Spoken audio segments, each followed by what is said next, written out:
Kita haturkan kehadirat Allah atas tambahan nikmat yang kita terima, nikmat iman Islam tentunya, yang harus kita jaga, dan penjagaan yang terbaik adalah di atas ilmu, dan ilmu yang terbaik dapat dari majelis ilmu yang disampaikan di dalam Al-Quran dan Sunnah. Bapak Ibu yang dirahmati Allah Subhanahu Wa Taala, tema kita pada hari ini adalah fikih dan bagaimana yang ditulis oleh Al-Imam An-Nawawi dalam kitabnya Adabul Alim wal Muta'allim, adab seorang pengajar dan orang yang belajar. Maka dia menyebutkan ilmu yang wajib dituntut oleh manusia adalah ilmu yang memang mereka butuhkan setiap hari, seperti thaharah, seperti sholat, seperti fikih tentang puasa dan seterusnya. Adapun sisanya ilmu-ilmu yang tidak semua orang membutuhkan, artinya tidak semua orang harus tahu, maka hukumnya fardu kifayah, seperti belajar kedokteran, belajar bertani, belajar berternak. Tidak semua orang harus jadi dokter, tidak semua orang harus jadi petani, dan tidak semua orang harus berternak. Maka cukup mereka yang berkecimpung di bidangnya yang harus belajar tentang hal tersebut. Wahidin azan ya Allah wa iyyakum. Fikih sholat, kita sampai pada syarat-syarat sholat, dan pada pertemuan yang lalu yaitu tentang menggunakan pakaian yang baik. Dan pada pertemuan yang lalu saya sudah sampaikan bahwasanya terkadang kita juga membutuhkan penilaian orang untuk bisa memahamkan diri kita itu pakai pakaian yang pantas apa enggak. Seperti yang saya sampaikan ketika kita sholat pakai kaos partai gitu kan. Ya kalau omongan sah dan enggak sah ya sah. Cuman mungkin kita perlu bertanya, kira-kira nek jago apa ya arep nganggo kuwi kan gitu. Kalau jawabannya enggak, maka tentu menghadap Allah harus lebih baik daripada itu gitu. Jago ketemu orang aja kita malu pakai kaos partai kok, masa kita menghadap Allah dengan pakaian-pakaian yang kurang baik sedangkan kita punya. Tapi kalau emang nggak punyanya ya cuman itu. Bahkan ada orang itu saking miskinnya, saking susahnya hidup itu kaosnya itu partai semua. Karena ya dia nggak sanggup beli, dan yang dia punya ya cuma itu. Kalau memang itu yang terjadi, silakan, nggak apa-apa, silakan. Paling cuma harus dipertimbangkan nenek gambar wong, gambar muka orang gitu. Nah itu nggak pantas kalau dibuat di masjid gitu. Nah, sehingga harus gimana ya, ditutupi, mungkin pakai jaket atau pakai jas gitu kan. Barangkali punya jas bekas dikasih orang gitu. Nah maka kewajiban utamanya adalah tutup aurat. Nah di atas itu adalah pakai pakaian yang terbaik. Nah sehingga ketika kita punya pakaian yang terbaik ya, dan menutup aurat, tentu itu yang kita dahulukan daripada hanya sekedar mengejar menutup aurat. Nah, termasuk pakaiannya apa ya, kudu gamisan enggak. Makanya nanti dalam Islam itu ada dua kaidah besar yang kalau jenengan hafal itu hidup jenengan itu mudah. Apa itu? Terkait dengan ibadah. Ya tadi kita ibadah sholat, ibadah khusus. Kaidahnya al-aslu fil ibadah at-tahrim illa ma dalil ala wujubiha. Hukum asal sebuah prosesi ibadah itu sebenarnya nggak boleh sampai ada dalil yang memerintahkannya. Begitu ada perintahnya jalankan, nggak ada perintahnya ya nggak usah.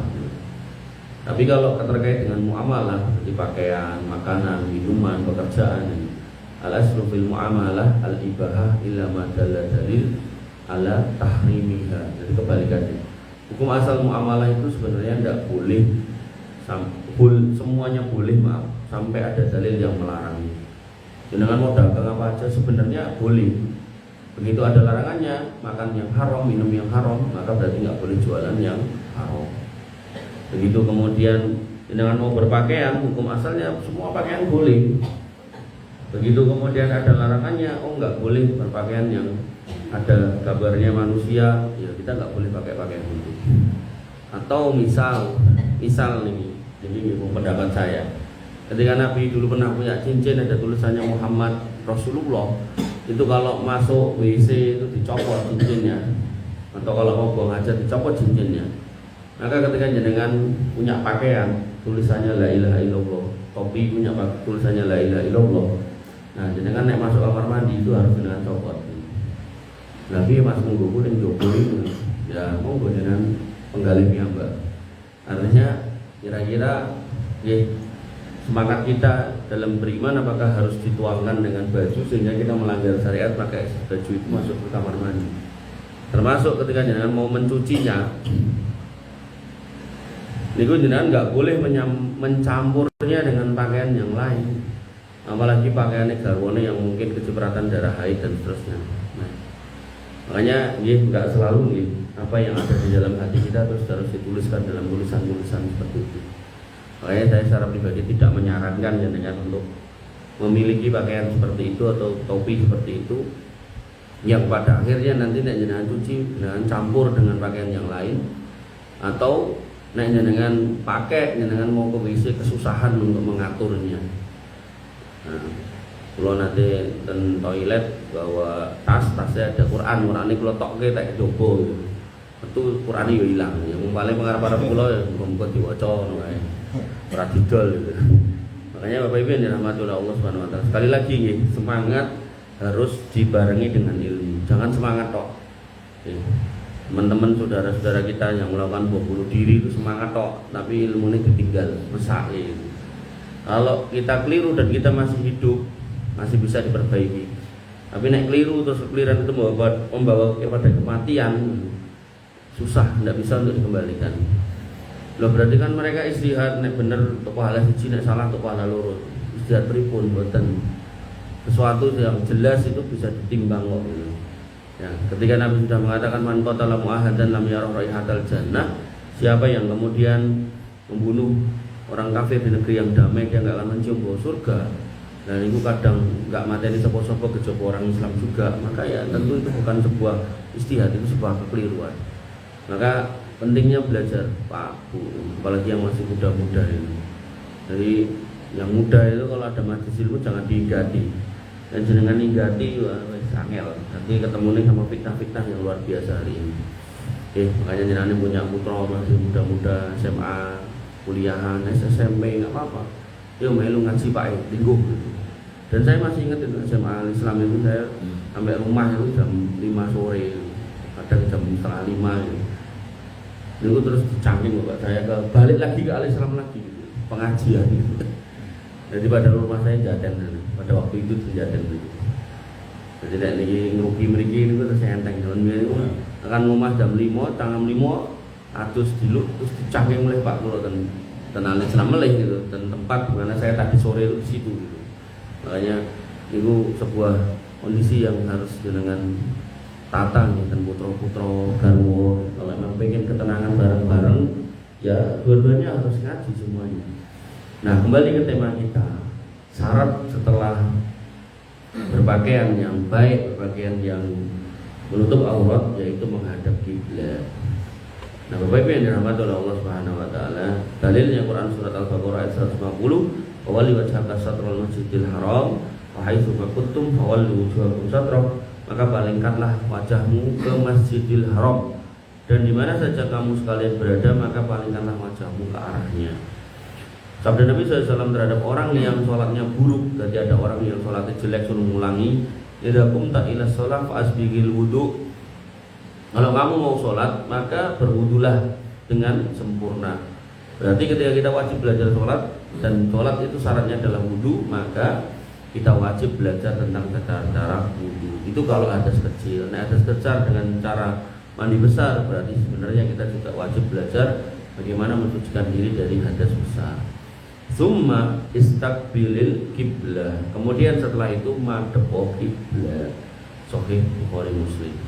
Nah, Bapak Ibu yang dirahmati oleh Allah Subhanahu wa taala, seorang muslim boleh sholat dengan tidak menghadap kiblat ketika dalam keadaan takut yang teramat sangat, dan ketika sholat sunnah di atas kendaraan sewaktu dalam perjalanan. Takut yang teramat sangat ini bukan takut sama memedi macam-macam. Saya pernah sampaikan gitu, ketika kita manusia, kita mati. Dalam kondisi kita mati pun kita masih disebut manusia. Sedangkan yang disebut memedi itu yang jenengan krungu pocongan lah gedruwo segala macam itu sudah disebut setan.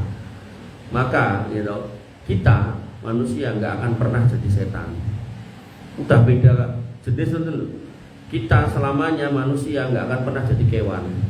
Ini penting loh, karena nanti ada keyakinan agama lain itu yang wong ini amale becik apik kok dadi dewa, nek elek kok dadi kewan, sosok dadi setan barang gitu. Nah, yang kayak gini nih hati-hati jangan sampai salah gitu. Nah, lah setan kayak sopo? Ya itulah jelmaan dari setan itu sendiri.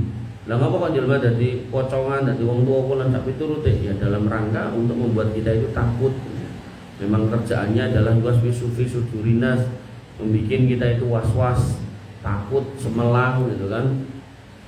As-syaitanu ya'idukumul faqra wa ya'murukum bil fahsya, menjanjikan atau menakut-nakuti kita tentang kemiskinan dan memerintahkan kita pada hal-hal yang jelek gitu. Makanya ikhwan fillah azan ya Allah wa yakum, takut dalam kondisi yang saya sebutkan ini bukan takut itu, tapi takut apa? Dalam konteks peperangan. Biar madhep kulon tiba-tiba duer. Udah kayak gitu kita bisa sholat sambil jalan dalam kondisi tertentu. Dan itu menjadi rukhsah untuk tidak menghadap kiblat untuk sholat wajib. Atau kalau sifatnya sholat sunnah, jenengan di atas kendaraan itu boleh. Makanya ya, kalau jenengan memungkinkan, umpamanya jenengan naik kendaraan apapun, memungkinkan untuk berhenti kalau sholat wajib, sebaiknya berhenti. Umpama naik motor, naik mobil gitu kan, umpama mungkin kan berhenti. Tapi kalau konteksnya sholat sunnah, umpama dengan bonceng pak motor, kayak sholat sunnah ning dalan, ya monggo nggak apa-apa. Dengan catatan bukan sing nyupir. Gitu. Atau ketika naik mobil, gitu kan, dengan naik travel, gitu kan, ke Semarang atau mana, dengan langsung Allahu Akbar, nggak apa-apa. Sholat sunnah. Nah, nek sholat wajib, jenengan harus usahakan takbir pertamanya madhep kulon. Nek sholat wajib. Nah, tapi nek bener-bener tidak bisa, gitu kan, ya sudah. Tidak pulang mas tata. Contoh tidak bisa itu apa? Sawat, gitu kan. Sawatnya dari Jakarta ke Solo, itu berarti kan lakunya ngetan, gitu kan. Nah, terus lalah waktunya, ya, penerbangan cuma sejam. Dan itu penerbangan itu terjadi sekitar jam, misal ya jam 2 nanti sampai Solo kira-kira setengah 4. Maka ya, karena jarak safarnya terpenuhi jauh, maka pilihan terbaiknya itu bukan sholat di pesawat, tapi dengan sholat jamak. Nah, jamak sebelum berangkat atau dengan sholatnya mungkin wis teko. Cuman karena teko dan tidaknya, nyampe dan tidaknya di tujuan kita tidak tahu, maka sebaiknya mendingan di jamak takdim di depan gitu. Karena kita nggak tahu, barangkali pesawatnya ceblok kan, kita nggak tahu. Sedangkan kita sudah wajib untuk sholat asar nantinya. Nah, dikosor apa tidak? Nah, kosor dan tidak itu berkaitan dengan safar. Nek jamak berkaitan dengan bukan safar. Jadi jamak itu nggak selalu karena safar ya. Udan deres dengan jamak boleh. Cuman ya toh, jamaknya ketika terjadi hujan itu di masjid. Nah, jadi jangan sholat di rumah, di jamak di masjid. Jadi jangan ke masjid maghrib, udan deres biangat.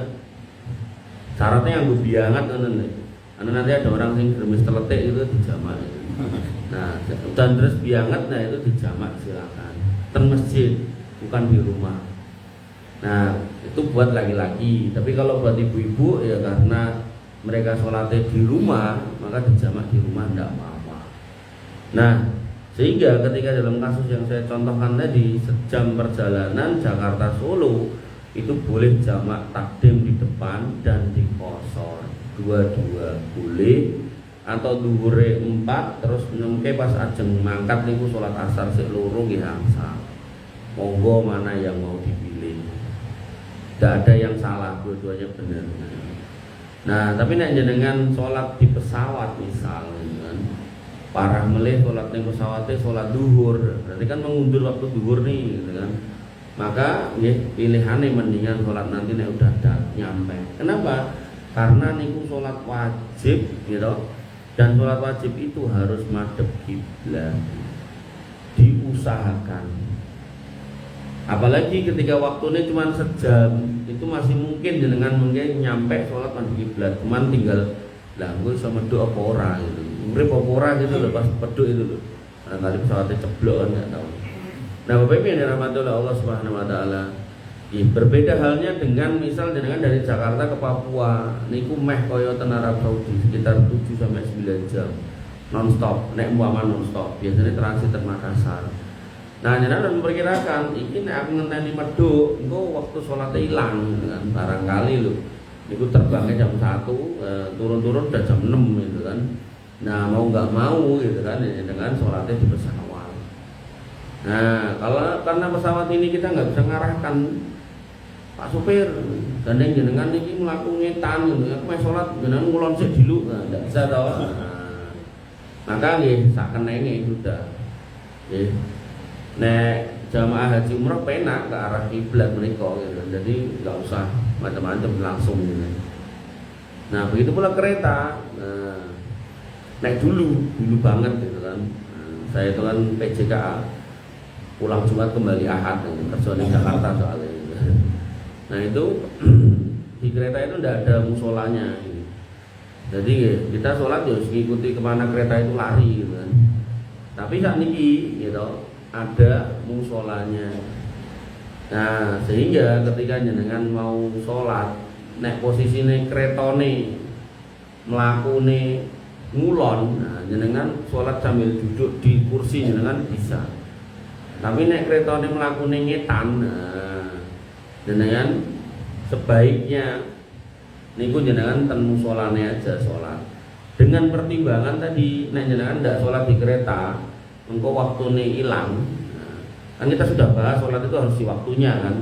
Nah sholat karena ta'ala mu'minina kita mau utang. Sholat itu wajib dan waktunya sudah tertentu.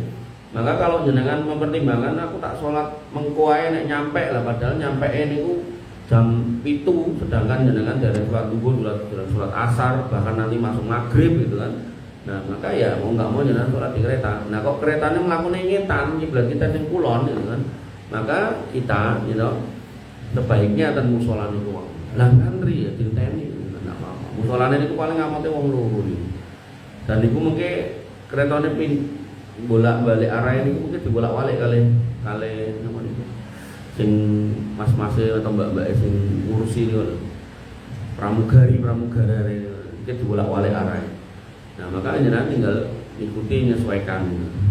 Karena kereta kan di daerah maju mundur tuh. Nek ke Jakarta ke arah timur ya berarti nyetan gitu. Dari timur ke arah Jakarta berarti ulon kan cuma gitu tok. Nah, maka Bapak Ibu ya rahmati Allah Subhanahu wa taala. Nggih. Allah berfirman fa in khiftum farijalan aw rukbanan, jika kamu dalam keadaan takut bahaya. Termasuk bahaya selain perang itu apa? Kondisi bencana. Gempa itu kan setelah gempa yang gede biasanya ada gempa kecil-kecil. Terus habis itu rumah juga kadang retak-retak gitu kan. Maka sholatlah sambil berjalan atau berkendaraan. Misal orang Palestina mengungsi sambil jalan dibomi, nah mereka sambil jalan itu kemudian sholat bisa. Pokoknya dalam kondisi darurat ya. Engko jenengan di tempat kerjaan yang Mojo Songo mbak motor karo sholat itu tidak bisa ya. Berhenti sebaiknya. Pokoknya hal-hal yang nggak darurat jangan mencari sebab untuk mengatakan darurat. Nah, Bapak Ibu yang dirahmati oleh Allah Subhanahu wa taala. Nah, kemudian kiblat niku sakjane piye to? Apa kudu pener plek arahe ke arah Ka'bah? Nah, maka itu sebenarnya ideal dan itu bagus kalau ditetapkan ketika awal masjid ini dibangun. Nah, jadi kalau memang jenengan pas bangun niku bebas kayak tenang gitu kan, itu bagus. Tapi gitu, kalau misal masjidnya sudah terbangun, sudah ada, dan zaman dulu orang ngertinya ya berarti mung ning kulon gitu kan, maka gitu kan tidak diwajibkan untuk kemudian menggeser-geser arah. Kenapa? Ya, karena gitu kan kesalahan sebagian kaum muslimin ketika geser arah itu biasanya yang digeser ngarep tok ini.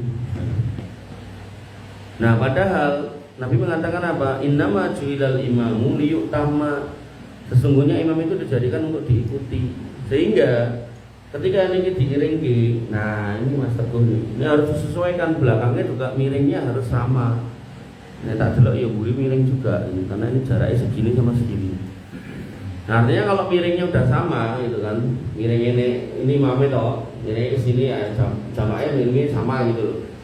Nah, maka itu tidak apa-apa diiringi. Cuman beberapa masjid niku burine dicekek gitu kan. Imamnya tok sing diiringi itu tidak boleh gitu. Jadi imamnya tok suruh miring sama endah itu tidak boleh. Makanya kalau sudah masjidnya terbangun dan madhep ngulon itu sudah menghadap kiblat hitungannya. Sehingga nanti larangan dalam buang air itu madhep kiblat atau membelakangi kiblat. Nah, nek tukang biasanya napa? Pokoknya ora madhep ngulon apa madhep ngetan ngoten to. Toilet iku lho. Wonten enten to jenengan toilete kotak terus biasanya miring ngono wonten enten to. Nah, sehingga madhep ngulon niku pun bener, walaupun mungkin nek dipenerke niku ora bener teng Ka'bah. Tapi nek memang jenengan sepakat ngeten niki pun diiringke kabeh ngeten niki ya ndak apa-apa. Yang ndak boleh atau kurang tepat itu nek sing diiringke imam tok makmum ndak ngoten. Karena makmum itu harus mengikuti imam. Makanya zaman dulu Nabi itu dalam kondisi sakit, beliau sholat di sebelahnya Abu Bakar, sing imamnya Abu Bakar. Kenapa? Karena Abu Bakar bisa berdiri sempurna, Nabi tidak. Pramila mengke jenengan aku ora nyebut masjid, ora nyebut ustadz. Tak sebut jenengan ngerti. Ustadz terkenal sepuh tua Senin Solo niku ngapunten nggih, mungkin maksudnya ditakdim sama jamaahnya, dimuliakan sama jamaahnya kan ngimami. Ning kula nggih kaget pas salatan masjid beliau ngimami niku. Beliau salatnya kali lenggah. Ramila nggih umami ten mriki imame Pak Teguh niki terus kok ndelala sakit. Isone linggu, nggih Pak Teguh ora usah maksa ngimami gitu. Karena napa? Mau lho. Nek imame lenggah, berarti makmume kudu linggo itu. Dong boten. Dalilnya niku lho, innama ju'ilal imamu liyu'tamma. Imam itu diikuti. Nah, dijadikan imam untuk diikuti. Ramilo kalau imamnya duduk, makmumnya harus duduk. Nah, imam tetapi kok sakit, nggak bisa berdiri, dia pilih duduk, ya digantilah orang lain. Ngoten. Jadi bukan soal masih serang aja ini ustaz ngoten gitu loh. Tapi nek jamaah sepakat ya kok linggo kabeh ya monggo gitu kan. Terus linggo kudu padha lho. Jadi kalau imamnya bawa kursi, jenengan bawa kursi kabeh gitu. Nah, kuwi arep salat apa arep jago. Ngoten nih. Makanya niku ya Allah, kula kadang kaget ngene iki Pak Ustaz iki, Mbah Ustaz malah pun sepuh. Nah, makanya Bapak Ibu dirahmati oleh Allah, ampun diiring-iringke niki imam niki nek wingking mboten diiringke. Satu nih. Yang kedua, tadi saya bilang jenengan juga harus komit. Nek memang niki diiringke kayak gini, nah WC-ne ya kudu miring gitu. Kudune lho ya. Makanya kemarin ada seorang teman lama nelpon saya, tumben nelpon aku. Dan saya senang dia nelpon saya itu bukan karena urusan duit. Biasanya nek golek aku sok-soke ngoten niku lho anyel kok. Suwe ra ketemu atau bisa belasan, bisa puluhan tahun goleki mung arep golek utangan. Nah, dia nanya, ning masjidku ki sope madhep ngulon, kok imame tekan makmume. Terus ada ustaz ngajar, celuklah ngajar, ngomong itu kudu diiringke. Nek menurut jenengan gimana? Ya saya bilang, nek emang meh mbok iringke, iringno kabeh dari imam sampai belakang. Nah, nek bisa, nek memungkinkan masjid wae diiringke. Nek iso, nek ra iso, sofe. Tapi kudu kabeh gitu kan. Jangan imam tok. Kemudian yang ketiga, jenengan juga harus komit. Komit piye? Nek sofe mbok iringke, WC-ne diiringke juga gitu kan. Karena larangan kalau sholat ada perintah madhep kiblat, nek buang air besar atau air kecil dilarang menghadap atau membelakangi kiblat. Ngoten. Pramila nggih, jenengan nek pipis nek BAB ini kok jangan harus ingat-ingat itu, tidak boleh menghadap kiblat, tidak boleh membelakangi kiblat. Jadi ribut itu, apa jangan harus sanggup kompas terus, tidak toh. Makanya termasuk membebani, termasuk takalluf kalau dalam bahasa agama, membebani diri kita. Kalau kita ngirang-ngiring, sedangkan ngiring ya mung kira-kira. Tapi nek ini sudah diukur dan disepakati miring kabeh, silakan. Sekali lagi silakan. Tapi umumnya piye-piye ini kok kadang nggo sajadah mung diwaton diringke ngoten to. Makanya miringnya seberapa miring itu kan rata-rata ya ora diukur gitu. Nah niku lho sing kadang itu saya itu sedih. Imamnya jejeg, makmumnya jejeg, enten piye tunggal miring. Malah sirahe dadukan. Nah, itu namanya takalluf. Terlalu berlebihan. Bapak Ibu yang dirahmati oleh Allah Subhanahu wa taala, 3 hal niku nggih terkait dengan kiblat. Sehingga catatannya barang siapa sudah berusaha mencari kiblat lalu sholat menghadap ke arah yang disangka olehnya arah kiblat, namun ternyata salah, maka dia tidak wajib mengulangi. Umpami nggih jenengan kerja di satu tempat jenengan enggak tahu arah. Saya pernah kondisi kayak gini di Jepang gitu. Saya sholat di kamar di hotel, masjid yo enek Jepang gitu kan. Nah, itu saya sholat bareng wis rampung itu iseng-iseng nanya sama atasan saya, Pak ini kiblatnya kemana Pak? Ke sana. Kuali saya ternyata. Ya, sudah nggak perlu saya ulangi. Dan saya tidak sengaja untuk menghadap yang salah gitu loh. Perkiraan saya recall ternyata kuali atau keliru. Maka dalam kondisi seperti itu jangan nggak perlu untuk mengulangi. Kemudian dari Amir bin Rabi'ah radhiyallahu anhu, dia berkata, kami pernah bersama Nabi SAW dalam suatu perjalanan di suatu malam yang gelap dan kami tidak tahu ke arah kiblat mana. Lalu tiba-tiba orang dari kami sholat menurut arahnya masing-masing. Maka ketika waktu pagi kami ceritakan pada Nabi SAW dan turunlah ayat fa'ina matwallu wujuhakum fasamma fa'ina matwallu fasamma wajhullah. Kemanapun kamu menghadapkan, disitulah wajah Allah Subhanahu wa taala berada. Artinya dalam kondisi kita tidak tahu gitu kan, kita berazam atau berikhtiar juga begini kok ternyata salah, tidak apa-apa. Misalnya naik gunung tidak ngerti arah kiblat gitu kan, itu juga nanti naik gunung juga tidak usah udah miring semene gitu, tidak usah. Wah harus ketemu etan kulon dan jangan agar madhep kulon gitu, udah itu udah kiblat. Dan menghadap kiblat menjadi gugur untuk 2 keadaan yang sangat takut, misalnya dalam kondisi perang. Allah berfirman fa in khiftum farijalan aw rukbanan, jika kamu dalam keadaan takut maka sholatlah sambil berjalan atau berkendaraan. Kemudian yang kedua, ketika melaksanakan sholat sunnah saat fajar, saat safar di atas kendaraan, maka ini kemudahan bagi seorang musafir. Ini yang bisa saya sampaikan terkait dengan menghadap kiblat. Ada yang mau nanya? Gak ada Pak, menghadap kiblat Pak. Gak ada. Itu yang lain, tanya yang lain. Gak ada. Iya, berikut. Kemarin itu pas sholat Idul Adha di sini, itu kan kalau di sini mengadakan kan biasanya sholatnya itu ada panggungnya itu kan. Ya.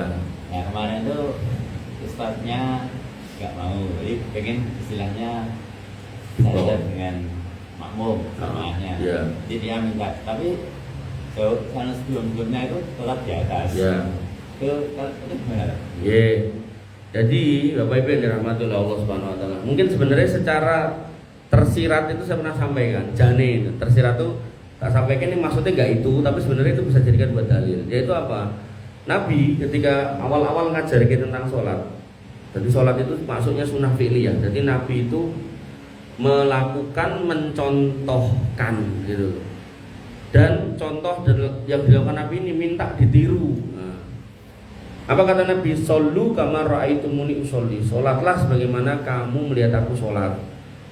Nah, Nabi dalam posisi sholat niku serata sama jamaah. Tapi ini dalam posisi Nabi itu gitu, minta untuk ditiru alias pengen ngajari jamaah umat sahabat pada waktu itu, Nabi niku munggah mimbar.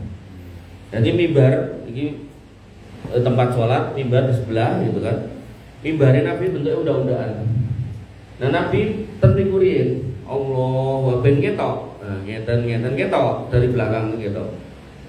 Nah nanti sampai rukuk, sampai Allah liman hamida, begitu ajang sujud, Nabi balik lagi sujud di bawah karena tempat itu tidak bisa buat sujud. Nah berarti Nabi munggah ke atas tempat yang rodok tinggi ben ketok, gitu toh? Ya. Nah sehingga gitu urusan niku sebenarnya ndak perlu dibikin kaku. Ketika jenengan pakai panggung niatnya mburi ben ketok itu yo ndak salah. Ketika ustadz njaluk ning ngisor itu yo ndak apa-apa dengan catatan suaranya denger sampai belakang. Nah sehingga nopo nek panitiane wis masang panggung, nah ustadze kudune ya ora usah ndadak kok kaya nanggit terus ora usah nggo panggung tak ning ngisor ya, ora usah. Kenapa? Karena tadi itu loh ada kebebasan, ndak harus dibawa. Nah yang menyimpang itu nanti wong si A. Nek Nabi sholat biasa niku sejajar atau luwih dhuwur, nek wong si A malah digawe luwih ngisor. Dadi imam niki mihrab niki niku diduduk. Dadi dhek nek imame rada medhuk gitu. Mungkin niate kon imame mati garing ngurup ngono ya. Jadi niku rada beda nek niku. Artinya pilihan sejajar ada, pilihan rada dhuwur boleh gitu loh. Ketika panitiane wis nyepake kok ustaze teko terus ngendikan aku pilih ning ngisor, niku kan termasuk hal yang menyakiti atau mengecewakan panitiane. Wong wis ditatake panggung yo nyewa to. Ngono. Makanya yang kayak gitu-gitu tuh jangan sampai. Nah, ini kadang tuh ya itu tadi loh. Urusan fikih itu kadang seorang ustadz itu kadang kurang luas. Makanya ya saya itu diminta ngajar fikih di beberapa masjid itu tak goleke kitab sing beda-beda kan. Ada yang Bulughul Maram, ada yang nopo Safinatun Najah, ada yang Sulamut Taufik, kemudian ada Minhajul Muslim. Ya biar luas tadi loh. Mbok misal kula salat mriki telat, terus sing ngimami jenengan nganggo kunut subuh, aku ya meneng wae ora bakalan protes piye. Artinya itu bagian dari khilafiyah. Yang mana dalam mazhab Syafi'iyah memang ada kunut subuh itu, walaupun nggak semua ulama Syafi'iyah sepakat ya. Tapi itu ada dan nggak perlu jadikan kondisi untuk kita itu berantem. Kalau fikih loh ya, tapi nek akidah harus sama memang. Kalau akidah, makanya dalam konteks yang jenengan tanyakan tadi, nek sudah datang dan sudah disiapkan ya harusnya dipakai aja. Mau nek mungkin ning ngisor kan datang ngeduki mimbare gitu. Enggak ada nonton ning ngisor gitu kan. Terus jamaah sing ngadoh kan mboten ketinggal gitu kan. Nah yang seperti ini nih terlalu kaku dalam berfikih, dalam bersyariat. Ada lagi, Pak? Jenengan mau nanya lagi ini mana? Kalau imam itu apakah kita itu wajib mengulangi sholat? Mengulangi. Kalau mengulangi enggak. Di bab yang lalu kan kalau tidak salah saya sudah sampaikan, ketika imam itu salah dalam sholat, maka yang harus mengulangi dia, makmumnya enggak. Cuman ada cumannya. Kalau bisa satu masjid itu, dan ini hampir banyak masjid itu enggak melakukan. Kalau bisa satu masjid itu ketika didirikan atau ketika diresmikan pembukaannya, imamnya itu ditunjuk. Dan penunjukan imam itu dimulai dari satu orang yang paling paham fikih.